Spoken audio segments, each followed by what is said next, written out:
It started on a Friday evening, the kind of quiet, gray-skied Pacific Northwest day where the air smells faintly like cedar and wet asphalt.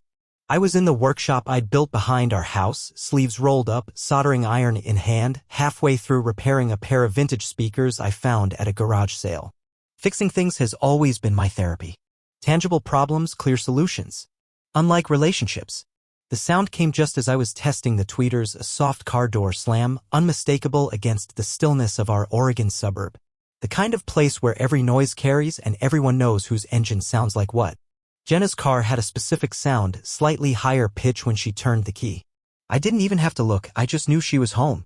Or so I thought. 30 minutes later, I went inside, expecting to see her unpacking groceries or maybe changing into sweatpants. But the house was quiet. Lights off. No purse on the counter. No coat tossed on the stair railing the way she always left it, no matter how many times I asked her to hang it up. I walked through the downstairs slowly, listening for anything, music, running water, the hum of the TV. Nothing. I checked my phone. No messages. No missed calls. Upstairs, something felt wrong. I don't know how else to describe it. A pressure in the air like something was out of place. Then I saw it, a sleek black laptop sitting on her office desk. Now, Jenna's always had a work laptop, but this one was different. This wasn't the scratched-up silver MacBook she used to carry to client meetings. This was a newer model, thinner, darker, with her company's logo etched on the cover. It was sitting there like it belonged, plugged into the wall, humming quietly. But I'd never seen it before. I don't know why I opened it. Maybe because it didn't ask for a password. Maybe because something in me already knew I was standing on the edge of a cliff and I just needed to know how far the drop was. The screen came to life immediately, already on a file directory. Seattle conference, team upload. My stomach turned. Jenna had just gotten back from a 3-day conference in Seattle. She told me it was mostly meetings, breakout sessions, and networking dinners. Boring work stuff, she said. She barely even posted about it, just a photo of the view from her hotel window and a generic comment about missing home. But the folder said otherwise. I clicked through dozens of photos, her coworkers posing in front of branded banners, holding cocktails, laughing at some after-party. Most of them were harmless. Professional even. But then there were a few at a bar, dim lighting, people leaning in too close. And in one of them, there she was. Jenna. In a booth beside a man I didn't recognize. Short beard. Late 40s, maybe? Wearing a company t-shirt and a lanyard still around his neck. He had one arm slung casually behind her, his hand resting not on the booth but on her waist. She was smiling. Not the polite, worked-in-her kind of smile. A real one. The kind I hadn't seen in months. Something hollow opened in my chest. I zoomed in without realizing. Her body language was relaxed. Leaning toward him. Her hand touching his sleeve. I sat back, suddenly aware of the silence around me, the hum of the computer, the ticking of the wall clock in the hallway. My ears felt hot. My palms were cold. And then I heard it. Keys in the front door. I barely had time to close the photo before Jenna walked in, tote bag slung over her shoulder, hair tied up the way she did when she was trying to look like she wasn't trying. She froze when she saw me sitting in her office, fingers still on the trackpad. Her eyes flicked from me to the laptop. For a second, just a second, something flickered across her face. Not shock. Not confusion. But something closer to recognition. Then she recovered. "Oh," she said, setting her bag down with forced nonchalance. "You found Evan's laptop. I meant to tell you I brought it home to move some reports for Monday's meeting." Her voice was smooth. Practiced. Like she'd said it in the mirror. "Evan?" I asked, keeping my tone neutral. "Yeah. He forgot it after the conference. I offered to bring it home since I had the files he needed. Figured I'd save him a trip." I stared at her. "That's him in the photo. From the bar." She blinked. "What photo?" "The one where his hand's on your waist." Her lips parted. For a heartbeat, nothing. Then she smiled, just barely. "Oh, that," she said, like I just asked about an embarrassing karaoke video. "That was a joke. After the team dinner, we all went out for drinks. It was harmless. Somebody snapped it while we were joking around about who had the worst conference badge photo. Doesn't look like a joke." She crossed her arms. "Mark, come on. You know how tight our team is. We were all just blowing off steam. There were 5 of us at that table, you just can't see them in the frame. You're reading way too much into this." I didn't answer. I didn't trust myself to. She sighed hard and sat on the edge of the desk. "Look, if you're going to start snooping through random files and making accusations, maybe we should talk about why you're feeling this way. Because it's starting to feel like you don't trust me." And there it was. The shift. Somehow I had become the problem. I wasn't snooping, I said quietly. It was open. Well, maybe next time you see a laptop that isn't yours, you don't go clicking through it like a nosy teenager. I stared at her. The defensiveness. The way her voice cracked slightly when she raised it. The way she never directly denied anything, just layered the situation in enough plausible deniability to make me question myself. I stood up. I'm going to finish the speakers. She looked at me like she expected me to say more. Maybe argue. Maybe apologize. When I didn't, she just gave a tight nod and walked past me, heading to the kitchen. I heard the fridge door open. The clink of a wine bottle. The clatter of a single glass. Down in the workshop, my hands were steady, but my chest was still tight. I've always believed that people tell you who they are, not with their words, but with the little things. The tremble in a sentence. The pause before an answer. The way they defend themselves before you even ask a question. And right then, I realized something I hadn't let myself admit for a long time. Jenna was lying. That night, I lay in bed beside Jenna, staring up at the ceiling fan as it turned slow, steady circles. She was asleep within minutes, or at least pretending to be. Her back was to me, one hand tucked under her pillow like always, breathing calm and even. I didn't touch her. I didn't want to. My mind, on the other hand, was anything but calm. The photo, the laptop, her too perfect explanation, it all swirled in my head like a storm I couldn't outrun. The longer I sat with it, the more the past few months began to rearrange themselves in my memory. Like someone had handed me the missing puzzle piece and suddenly the picture changed. It started with little things. Innocent at the time. I remember when Jenna started picking up yoga. She had never been a morning person, never even liked gyms. Then suddenly she was out of the house every Saturday at 8 a.m. sharp, claiming the new studio downtown was transformational. I believed her. Why wouldn't I? People change, right? But she never came home sweaty. Her hair was always curled. Her makeup still perfect. Once I saw a faint shimmer on her collarbone highlighter. Not the kind of thing you wear to sweat through a vinyasa class. Then there were the evening presentations.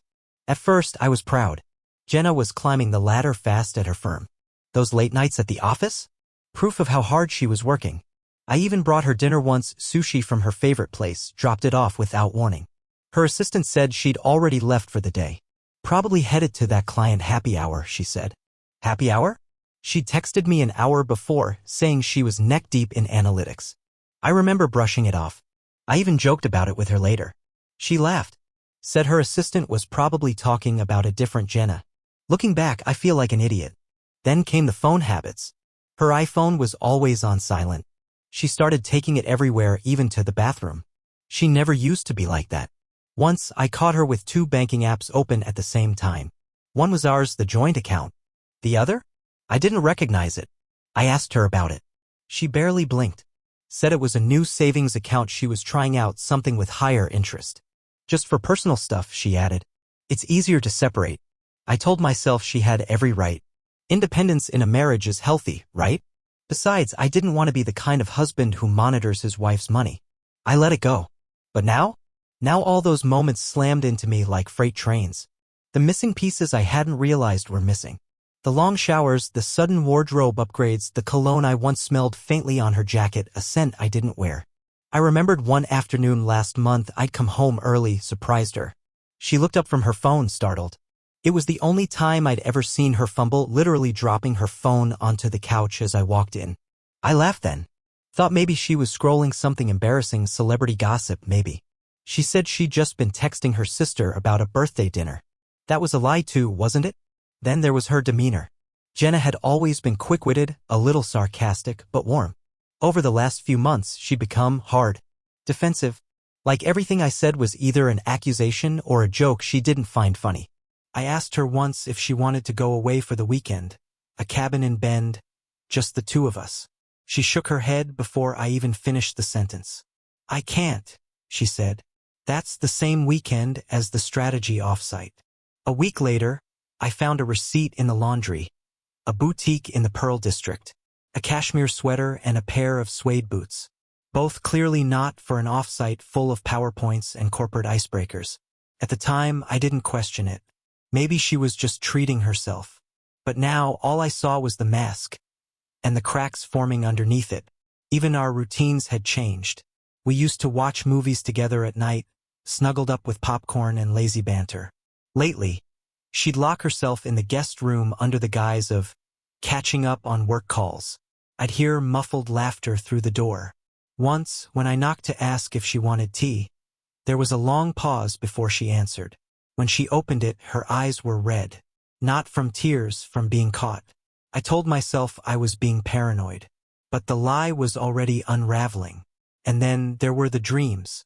That night, as I stared at the ceiling, I finally drifted into a shallow, uneasy sleep, and I dreamt of Jenna, standing at the edge of a cliff, her back to me, the wind pulling her hair in every direction. I called out to her. She turned, smiled, and stepped off the edge. I woke up drenched in sweat. She was still beside me, asleep or pretending to be. I sat up quietly and walked downstairs. The house felt different now, haunted almost. Every picture frame on the wall felt like a ghost. Versions of us smiling, posing, pretending. I stood in the kitchen, staring at the coffee mug I'd bought her last Christmas. CEO in training, it read. Funny how we joke about the future like we're guaranteed to share it. I didn't want to believe it. I wanted her to be right. That it was all in my head, that I was overthinking. But the evidence wasn't just circumstantial anymore. It was everywhere. In the way she paused half a beat too long before answering questions. In the way she started spending more time getting ready, even when we had nowhere to go. In the fact that I couldn't remember the last time she reached for my hand without me initiating it. And more than anything, in that photo, that single image burned into my brain, where she smiled the way she used to smile at me, but at another man. Evan. That was his name. He was real. Not a suspicion, not a theory. A real person with real arms around my wife, and a real presence in a photo I wasn't supposed to see. Suddenly, I felt like a stranger in my own marriage. I'd heard people say that before in books, movies, podcasts. I always thought it was exaggeration, but it's not.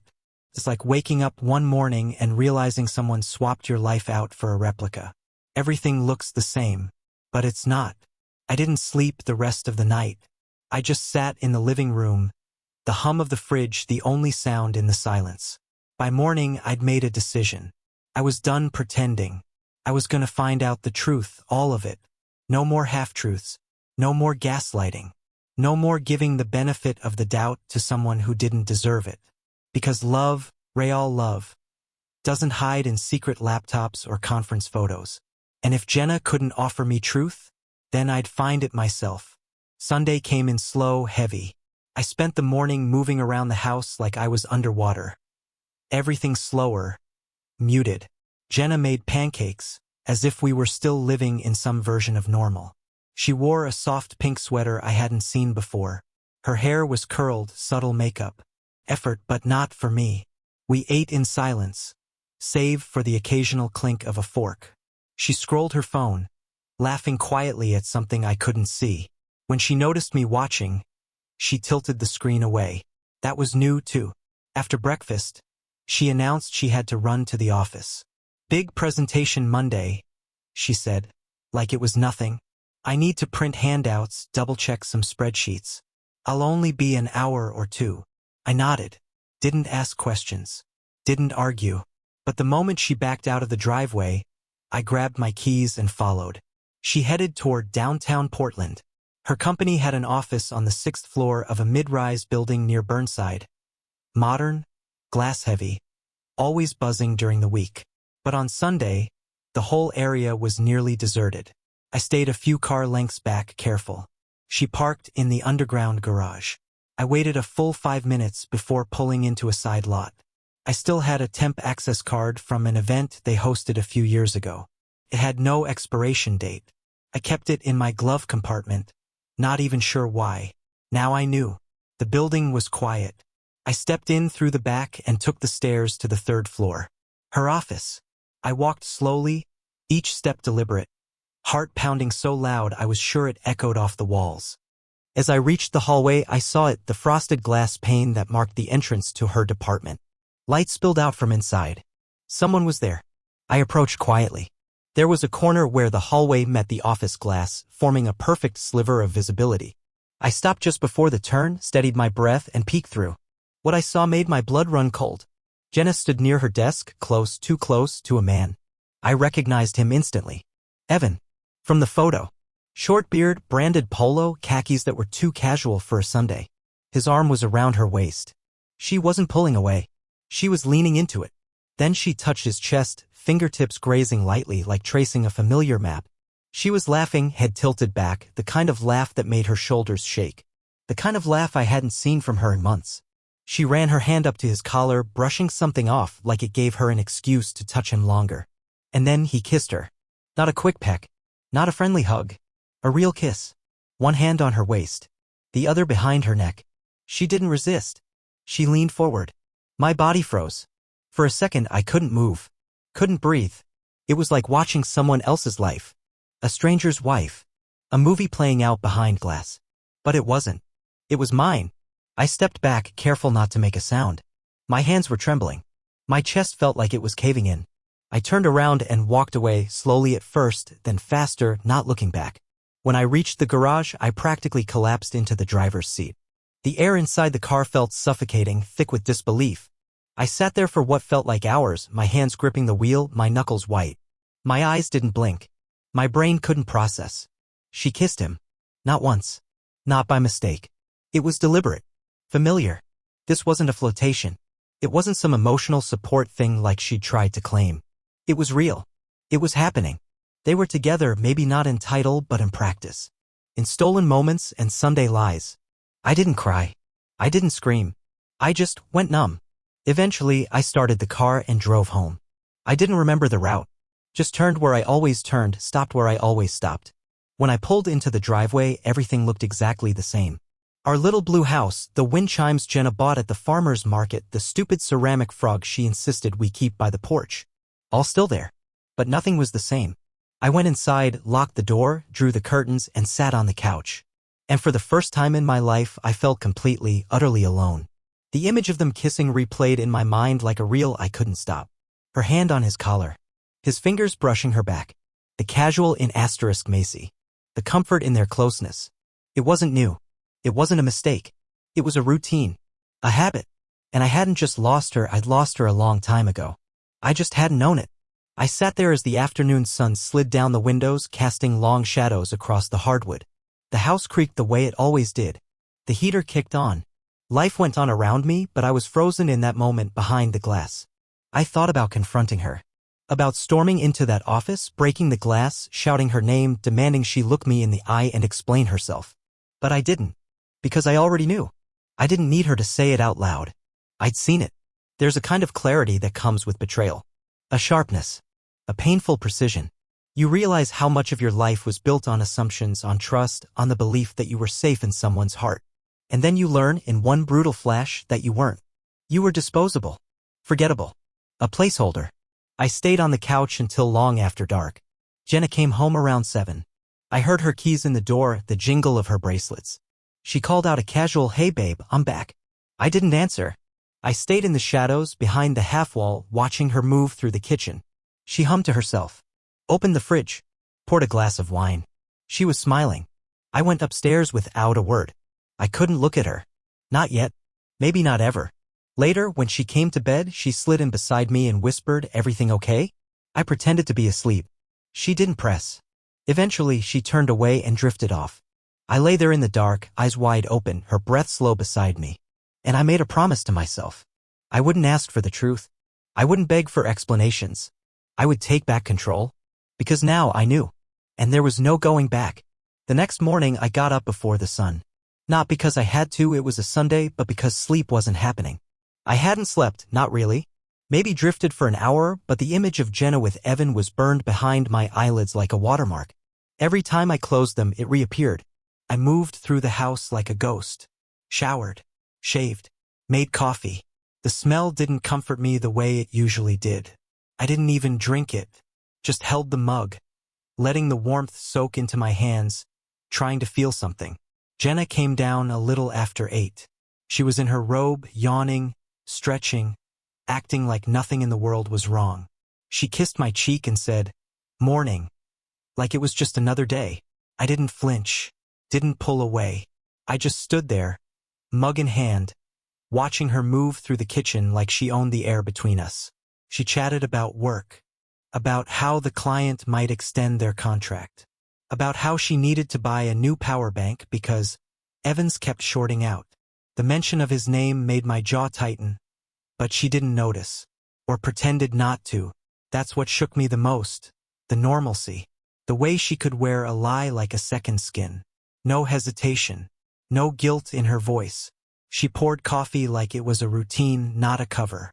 I told her I was going out. Needed to grab a few parts from the hardware store, I said. She smiled, told me to get something for dinner too. Maybe steaks if I felt like grilling. Her eyes lingered a beat too long. Maybe testing if I'd react. I didn't. Outside, the sky was cloudy.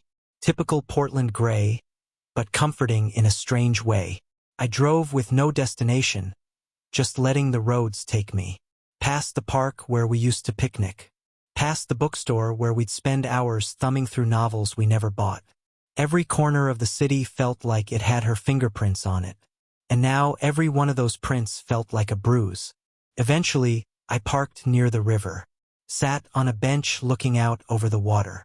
Watched the slow current drift west. Boats leaving wakes that vanished almost immediately. That was the feeling, right there, watching something disturb the surface, then disappear like it was never there at all. I didn't cry. I wanted to. Maybe I even expected to. But all I felt was this deep, aching numbness. Like my emotions had gone through the shredder and what was left was too scattered to name. I sat there for hours, just letting the cold wind bite at my skin. Letting my thoughts race in circles. Not trying to control them. Just listening. One voice kept rising above the rest. It's over. Not the kind of over people say after a fight. Not the kind of over that ends with makeup dinners and long apologies. No, this was final. This was the kind of over you feel in your bones. The kind that settles in your gut like concrete. Jenna had made her choice, and now I had to make mine. Around mid-afternoon, I drove back home. I pulled into the driveway and just sat there, staring at the house. It didn't look different. The porch was still lined with flower pots she insisted on overwatering. The windows still reflected that soft, dull light that always made the interior feel cozy. But it wasn't cozy anymore.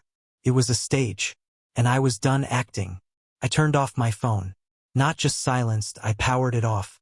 I didn't want the distraction. Didn't want texts, calls, updates. I wanted to sit in the storm and feel what I needed to feel. Inside, the air was still. Jenna was out, gym probably. Or errands. Who knows? I didn't care. I walked through each room slowly, taking it all in like I might never see it the same way again. The living room, where we curled up for Netflix binges that turned into accidental all-nighters. The hallway, still marked with faint scuffs from when we moved in that damn oversized dresser and nearly broke a light fixture. Our bedroom, where I'd made her laugh until she cried the night I accidentally tripped over a laundry basket mid-proposal. All of it tainted now. Every memory had been rewired by the knowledge that she wasn't just pulling away. She'd already gone. And I had been chasing a ghost.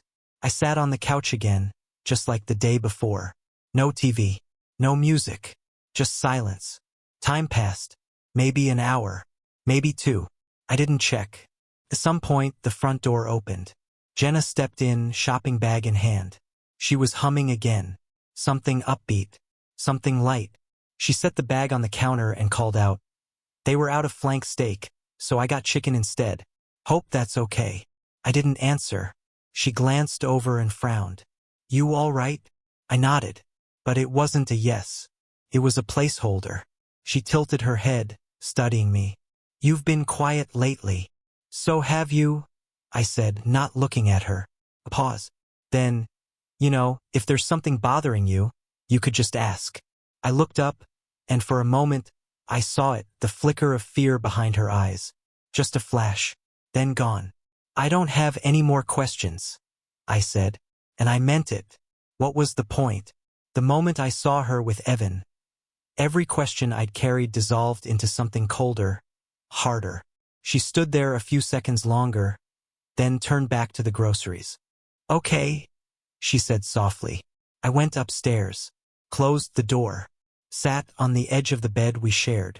I didn't feel anger, not the loud, destructive kind. What I felt was more dangerous. Quiet anger, cold clarity, the kind of emotion that doesn't burn, it calcifies. That night I didn't eat dinner, didn't speak, didn't respond when she knocked and asked if I wanted to watch something. I let the silence answer for me. When she finally turned off the lights and climbed into bed beside me, I stayed rigid, facing the opposite direction. I could feel her staring at the back of my head, waiting, but I didn't move. Eventually, she gave up and turned away, and there we were, two bodies sharing space but no longer a life. I stayed awake for hours, eyes wide open in the dark, making a plan. Not for confrontation, not for revenge, just for exit, because I couldn't unknow what I now knew, and no matter what words she might offer later. Apologies, denials, half-truths. None of them would erase the image of her in that office, wrapped in someone else's arms. There are moments that break people. Mine had already happened, and tomorrow I would begin to walk away. The next morning, my phone buzzed to life with a call from Jenna. I turned it back on out of habit. Part of me wondered if she'd even notice I'd gone silent. She did. The screen lit up with her name just as I was stepping out of the shower. I let it ring once, twice, thought about ignoring it. Then I picked up. "Hey," she said softly, like she wasn't sure how to speak to me anymore. "Can we talk?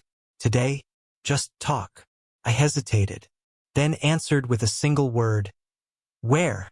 We met at a cafe near her office, neutral ground, I guess. Public, in case either of us exploded.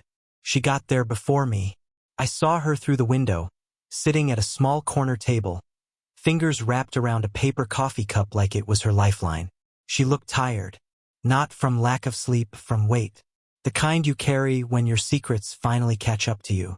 When I walked in, she stood, then sat again like she wasn't sure what the rules were now.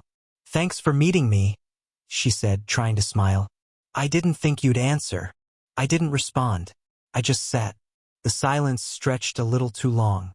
Finally, she exhaled and said, "You saw us, didn't you?" Not a question. A confession. I nodded once. She closed her eyes and lowered her head. "God, Mark." I waited, let her sit in it. After a moment, she said, "I never meant for it to happen. With Evan. It wasn't supposed to be anything." I raised an eyebrow. "Nothing?" She winced. "I know how it looked. And it was wrong, I know that. But it didn't start the way you think." I leaned back in my chair. "Enlighten me." She looked down at her hands, picking at her nails like she used to when she was nervous. "We were working late on a project last quarter. He was just there, listening, supportive. I didn't plan anything. I just felt seen. I hadn't felt like that in a long time. That word, seen, made something in me tighten. I'd heard it before, always in stories where the spouse becomes the villain, where the cheater becomes the misunderstood protagonist. "You didn't feel seen," I repeated. "And that makes this okay?" "No, not okay," she said quickly. "Just, I was lonely, and I didn't know how to say it out loud. You've been so distracted, so distant lately." "There it is," I cut in. "My fault." She flinched. "That's not what I meant. But it's what you said." She rubbed her temples. I wanted warmth. He gave that to me. But I never stopped loving you." I stared at her.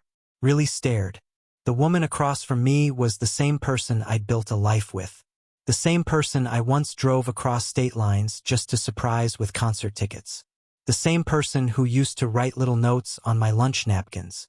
And now she was telling me she loved me, with someone else's hands still warm from her skin. "You don't destroy the people you love," I said flatly. "I didn't want to destroy anything," she whispered.